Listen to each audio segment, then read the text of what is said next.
My name is Patrice Valentine. I am the owner of ProFusion Web Solutions.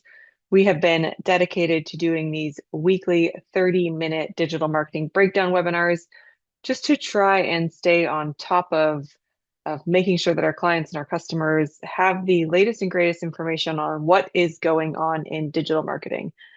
We've done a lot on Google Business Profile, email marketing, social media. I do encourage you to go to our website to check out the archives if you have missed any of them. They are all up there except for one because my recording was corrupted. So there is one on email marketing that didn't get recorded that we'll redo later in the year when we add some things to it to talk about text messaging as well. But today we're looking solely at local SEO beyond the Google Business Profile. Because again, we've talked quite a bit about the Google Business Profile, but today we're going to be looking a little bit beyond that. We are going to keep it practical, like I always try to do, to make sure that you can leave this presentation, you can leave these 30 minutes with a list of things to go and fix on your own website or to take to your clients and take a look at their websites and help them update to be found more in the local SEO. If we are looking specifically at local search optimization, Google Business Profile is the front door. It is still incredibly important, but your website and your citation management is going to be what Google looks at to decide if they want to send people beyond your front door. So if they want to send people actually into your house, so to speak. So let's start with why Google Business Profile does matter, but it's not the whole game. If you're not totally familiar with what your Google Business Profile is, go into a search in Google for your business. Go search for the name of your company and the city that you're in. So I did a search for ProFusion Web Solutions.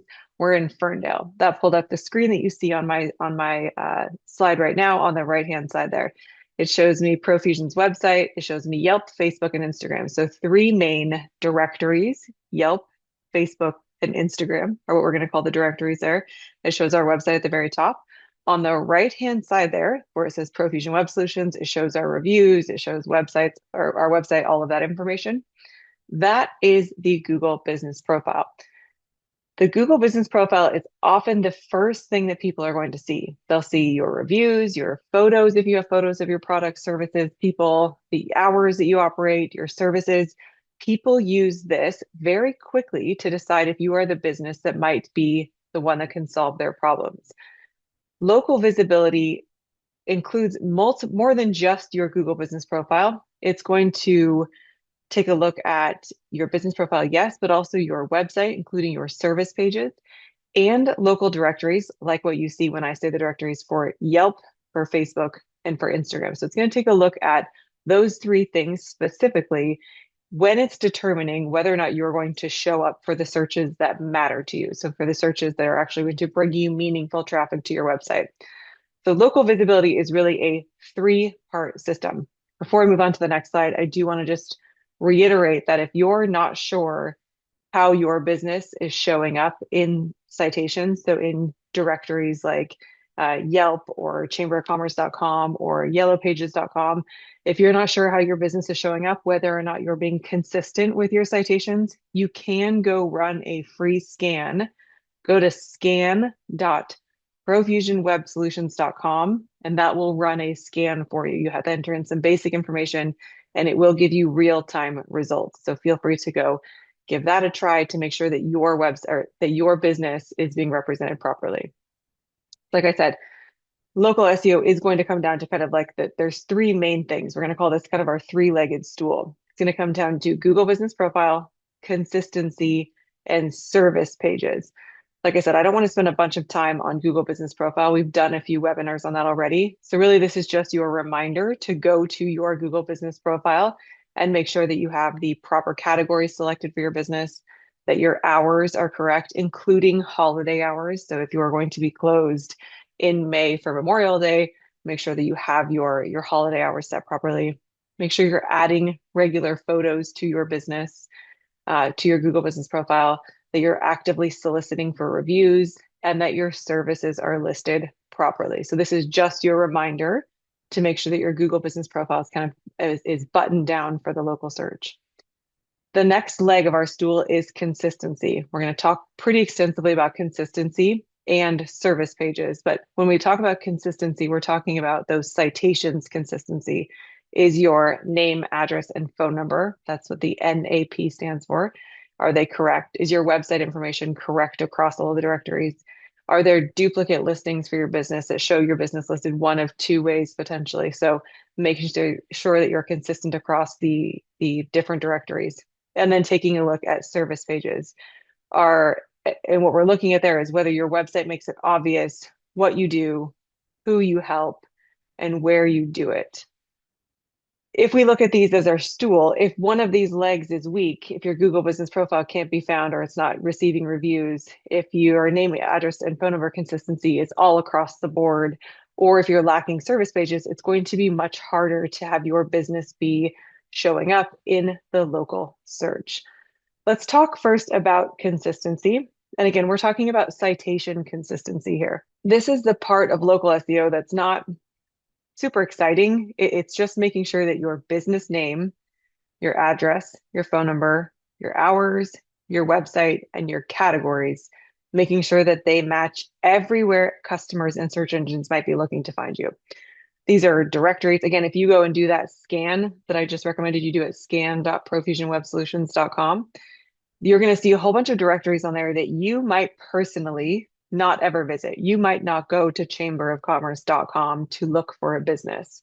However, those directories are incredibly important when they're feeding, the AI search results, or they're feeding what Google is reading about your business. So you want to make sure that there is consistency across every single listing that is out there for your business.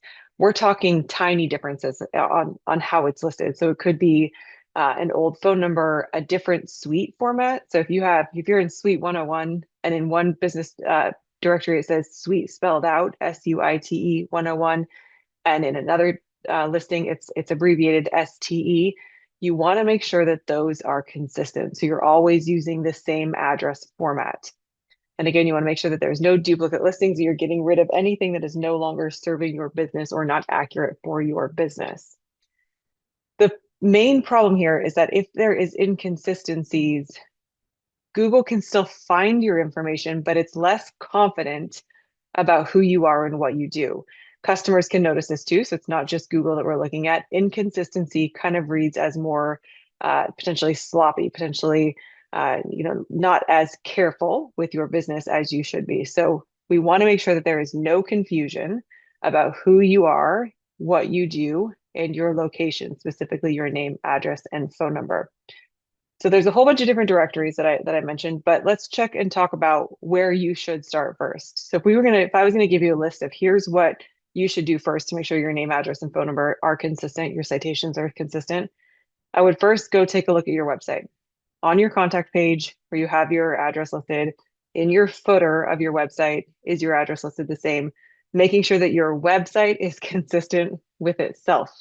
I just did a website evaluation recently where the information on the contact us page was different from the footer, which was different from the phone number that was in the header of the website. So 3 different places where you could find contact information, and there was 3 different formats. That just simply causes confusion. So you want to make sure that your website contact information is across the board exactly the same on your website. Then go take a look at your Google business profile. Does that match what is on your website? So those two should be matching. Everything should be consistent from one to the other, including phone number, including hours, including address if it's published. That would be your first bite-sized chunk. The next one I would encourage you to go look at is going to be some of the other major directories like Apple Maps, Bing Places, Yelp, and then Facebook in your Instagram bio, making sure that your addresses are across the board the same in all of those locations.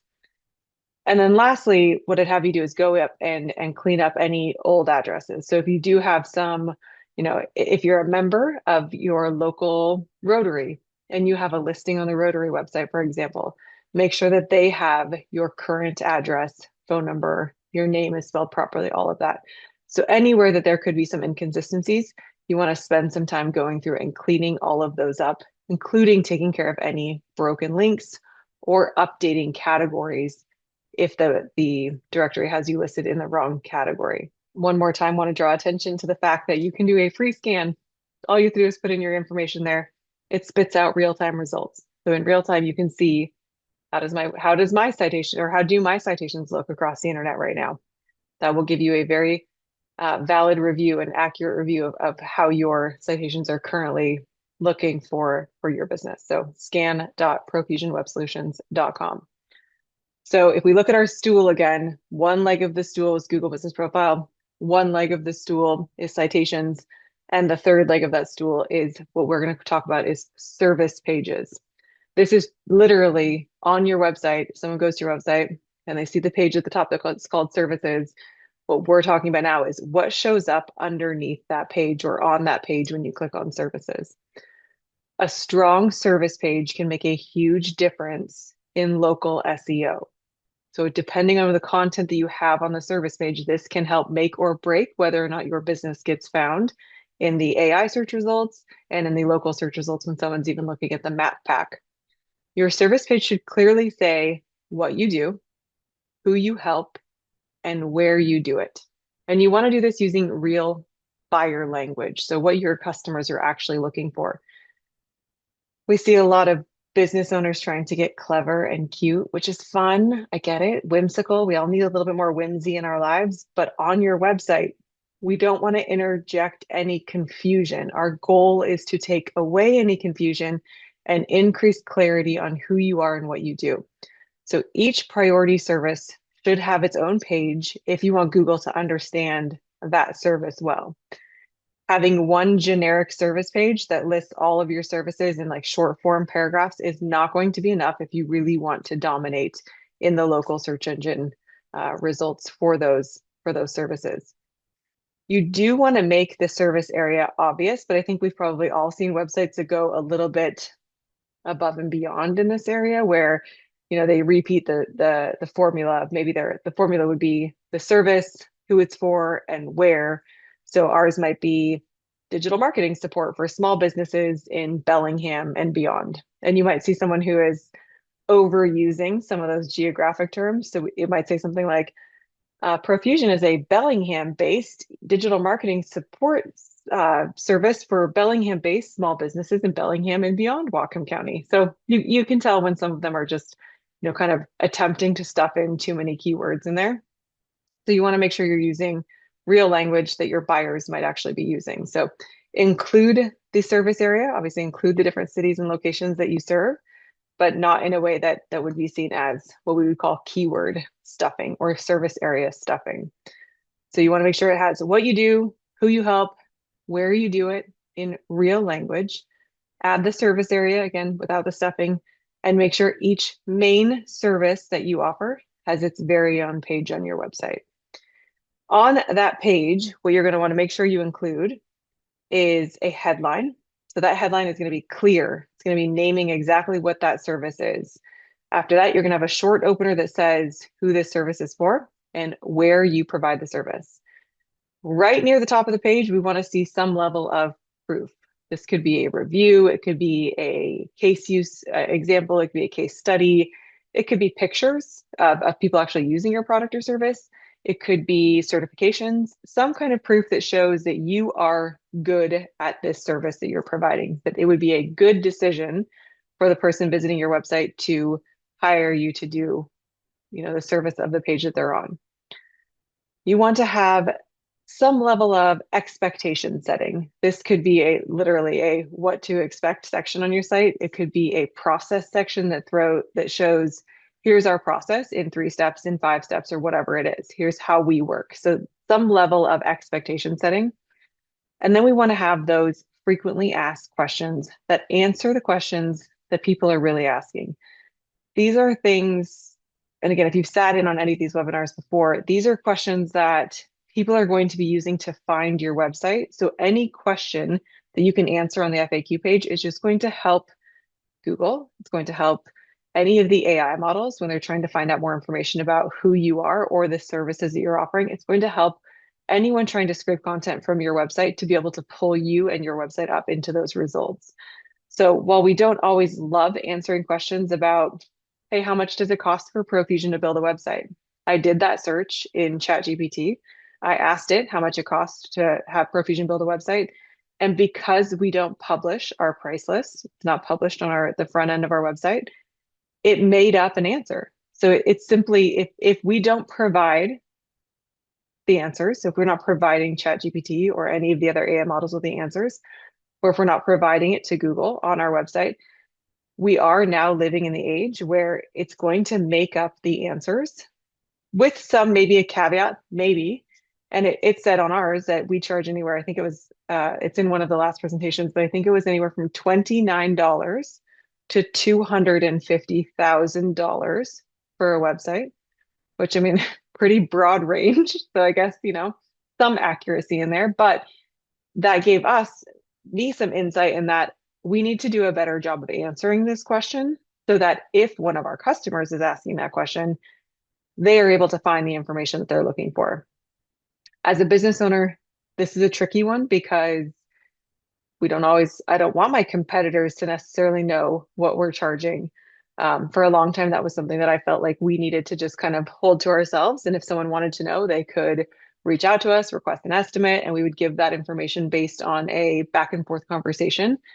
And to some extent, I still have that same belief, but now I'm looking at it as if I don't give those answers, AI is going to make up the answers, or they're going to get the information from somewhere else or from someone who's willing to publish that information. So now we're adding on our website is a calculator of sorts, and you can have the estimate if you give us an email address. So it's still not going to be necessarily free for all, but I do want to help guide that conversation because it gives us an opportunity to insert our own data and our own facts and our own, element of sales into that answer if we're providing the information on our website. So I know that was a little bit of a longer answer on FAQs, but again, answer the questions that people are really asking. People ask us all the time, what does it cost? That is one of our most frequently asked questions.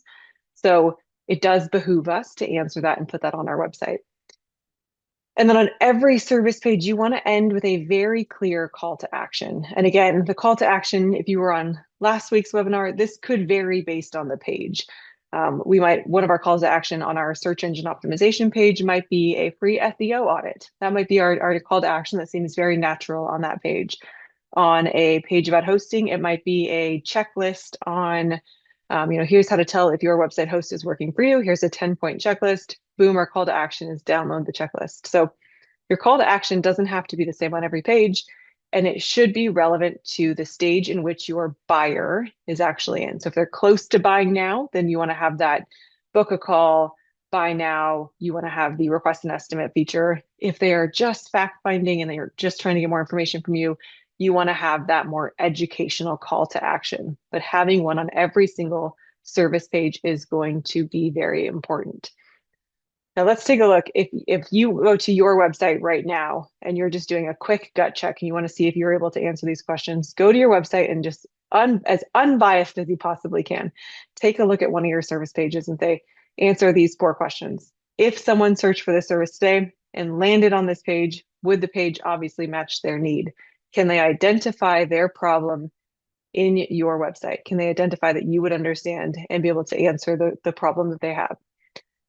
Can they see the pricing factors, our process, our service area, and proof, that's that social proof, without hunting around? Is it all readily available on the service page?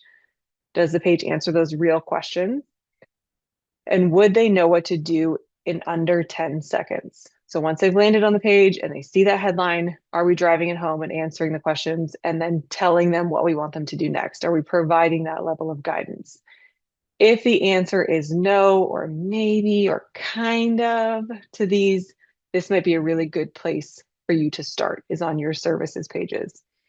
We do have a list of common mistakes that we see. Again, we've been doing this for 24 years. And while the model of business has completely flipped upside down, I mean, the number of times we've had to stop and kind of actually, we never get to stop. That's not true. The number of times we've had to reinvent our process and what we're doing, I can't even count the number of times we've had to do that, because when we first started, people weren't looking at websites on their phones. We had Palm Pilots. It was 25 years ago. There was not really even a thought of the fact that I might have in my pocket a computer that was more powerful than the computer I had 20 years ago. So, we first had to change and now take a look at mobile, and now we're dealing with AI and the opportunities that that is presenting to our customers and having to change for that. So having the mistakes that we've seen, they continue to evolve.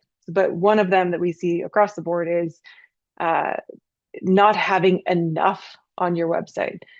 People not wanting to give away the farm, so to speak, but providing some level of education, explaining to your customer, your potential customers on who you are, what you do, why you do it better, and having a full list of services that are really broken out is only going to enhance the education of the customer. It's going to help them feel more confident because they have more information. And again, our goal on your website is to create clarity, not confusion. The other big mistake we see is the inconsistent business details. So having different versions of your business name or address across the different citations. Again, I don't mean to keep bringing this up, but go to scan.profusionwebsolutions.com and run a scan for your business or one of your clients' businesses and see just how they're doing. It provides a really eye-opening look at where improvements can be made. We do see some keyword slash location stuffing as one of the kind of problems that we're seeing is, the kind of going overboard in the speak and including the geographic area too frequently or on a repetitive motion that sounds not natural. So not including that in a natural way. Another big one is having no proof, no frequently asked questions, and no clear call to action on every single page. So those are three things that I would add to every page: social proof, frequently asked questions, and a clear call to action. And then the last mistake that we see common is having outdated hours, old phone numbers, or broken contact paths, links that don't work, forms that don't get completed, or that don't get send notifications upon completion. Things like that are what we're seeing when we look at common mistakes. Most local SEO problems aren't technical in nature necessarily, and they're not really hard to diagnose. When we're looking at local SEO, we look at accuracy and clarity and maintenance, really making sure that all of these are kind of the same across the board. And that is where, in that minutia, in the detail, is where a lot of people get lost or confused or impatient and unwilling to make it consistent across every single page or across all the different directories. I always try to leave you with a little thing that you can do to either go tune up your own website or to send to a client and have them go through this process as well. But if you were going to go do one thing, if you set aside an hour for this and I'm taking 30 minutes of presentation and you have another 30 minutes after this, what I would encourage you to do is go check your website contact page, your contact us page, and take a look at your Google business profile page. Are they the same? Is that contact information, the name, your address, your phone number, is that the same? Once you get that out of the way, then you don't need to check Google Business Profile again. We've been through that one. But then go take a look at one of your service pages. Is your headline clear? Is it clear what this service does, who it's for, and where that service is provided or to whom you're providing that service? Are there frequently asked questions on the page? If not, add 3 of them. Are there social proof? Is there some element of proof? Again, that could be, it doesn't have to be a review necessarily. It could be a case study. It could be photos. It could be certifications, something that indicates you are the expert in this field beyond you just saying, I'm the expert in this field. Some level of proof beyond you and beyond your mom saying that you're really good at this. And then the last thing would be go to scan.profusionwebsolutions.com, run that citation scan, and then see if there's one of those inconsistent listings. If you see it on there, you're going to get a percentage score. It's going to show you where you rank in some of those different in those different directories. Go and fix one of those inconsistent listings this week. Go take a minute to fix that inconsistent listing. Obviously, this is something we can do. We do this every single day for clients, going through and updating the Google Business Profile, making sure service pages match what people are actually searching for, and fixing and updating those inconsistent directories. But this is, again, it's something that takes patience and time and tenacity and attention to detail. So if you have that, then carry on and go forward. If you want us to do it for you, that is something that we absolutely do on a daily basis. All right. I didn't see any questions come in, but let me just take a quick view here, jump into the questions and see if anything is rolling in at the moment. Again, these aren't meant to be overly challenging or necessarily technical. We wanted these digital marketing webinars to be practical so that you could feel that you could attend these webinars and learn something every single time. There's something you could take away and put into practice for your own business or for your clients. So it doesn't shock me that there aren't necessarily any questions about what we talked about today. Again, it's all just taking the time to go make sure that your listings are consistent, that your Google business profile is up to date, and that your service pages are comprehensive and complete. Next week, we are going to take a look at website maintenance, another super sexy topic, huh? Website maintenance that prevents silent lead loss. And this is one of those things where you only know what you know. And so next week, we're going to take a look at some of the things that most business owners probably don't know about their website maintenance and their website hosting. And some of those things can lead to the silent lead loss. So we want to take a look at that and see if we can't help you diagnose and fix some of those problems as well. Thank you very much for being here as always, and we will talk to you next week.